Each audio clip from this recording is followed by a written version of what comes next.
Hindi na lamang po isang bagyo ang binabantayan natin ngayon dahil bukod sa bagyong Dante na nasa tropical storm category na, tuluyan na din na naging tropical depression ang binabantayang LPA sa extreme northern Luzon. Para sa update dyan, alamin po natin ang latest weather report mula sa Pag-asa Weather Specialist John Manalo. Magandang araw po. Magandang araw po, Ma'am Angelique, tsaka sa lahat po ng ating taga-subaybay. Kasalukuyan na itong si Bagyong Dante ay mas nag-develop pa from tropical depression. Ngayon ay tropical storm na ito. Ito ay nag-move pa northwest, generally sa bilis na 15 kilometers per hour. At yung LPA na previously na minomonitor natin sa extreme northern Luzon ay naging isang ganap na nga po na bagyo. At ito ay tinatawag natin na Tropical Depression Emong na may international name na Francisco na galing sa US. And nakikita natin na yung development and yung interaction nito sa isa't isa ay nagko-contribute para mas mapalakas pa yung ating hanging habagat.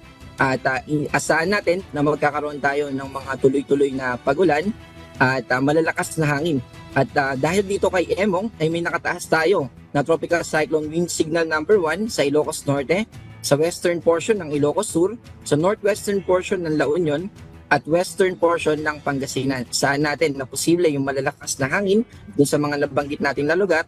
And also, in general po, no, yung habagat ay patuloy na magdadala sa atin ng mga pagulan.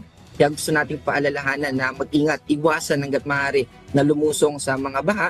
At kung hindi naman natin may iwasan ay mag-ingat po tayo. At ganoon din naman sa mga kabahayan natin na posibleng bahain, ay pag-isipan na natin yung mga posible natin gawin. Halimbawa ay yung mga appliances natin, kung pwedeng itaas ay itataas natin. At yan po yung ating mga paalala. Yes po. Yes po, ito, nabanggit niyo po na may epekto, no, ang dalawang bagyo sa habagat. Pero ano ibig sabihin nito in terms of dami po ng ulan sa ating po mga lugar na babagsakan po ng habagat at nito pong dalawang bagyo? Ito pong pagpapalakas nitong bagyong si Emong, dahil mas malapit siya sa Pilipinas, meron itong direct effect.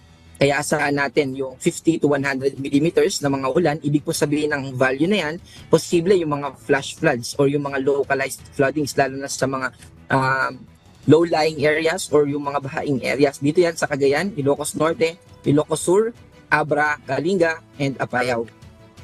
Okay. Dito naman dahil naman sa epekto ng southwest monsoon, posible pa rin na makareceive tayo ng ulan na aabot ng 200 millimeters. Ang ibig sabihin naman nitong value na to ay posible yung mga widespread o yung malawakang pagbaha sa Zambales, Bataan, Occidental Mindoro, at 100 to 200 naman. Ibig sabihin, numerous floodings or kalat-kalat na mga pagbaha yung posible. Dito yan sa Pangasinan, La Union, Benguet, Tarlac, Pampanga, Bulacan, kasama yung Metro Manila, Cavite, Batangas, Laguna at Rizal. 50 to 100 naman dahil sa habagat dito sa Nueva Vizcaya, sa Ifugao, sa Mountain Province, sa Nueva Ecija, Palawan, Marinduque, Romblon, Masbate, Sorsogon, Albay, Camarines Sur, Catanduanes, Antique at Iloilo. Okay, so dahil nga po sa dalawang bagyong ito at sa habagat, kailan po expected na gumanda ang ating pong lagay ng panahon? Tama po, no? Magtutuloy-tuloy kasi na magiging maulap at mataas yung mga pagulan natin, lalo na sa western part ng ating bansa. Dahil yan sa dalawang bagyo na nagko-contribute sa habagat. Pero nakikita din natin na posibleng mabawasan yung mga ulan natin o yung intensity ng mga pagulan. Mananatili kasi na maulap yung ating kalangitan, pero mababawasan yan sa weekends by Sunday. And gradual po na mababawasan yung mga pagulan. Sa bandang Sunday pa po gaganda ang panahon. Okay, isa pong clarification para makaiwas din po tayo sa mga fake news. Pakilinaw lamang po, may mga nagpo-post sa social media na sinasabing parada na naman ng mga bagyo. As I understand, meron nga pong dalawang bagyo at may nakabuntot po na dalawang LPA. Totoo po ba yan?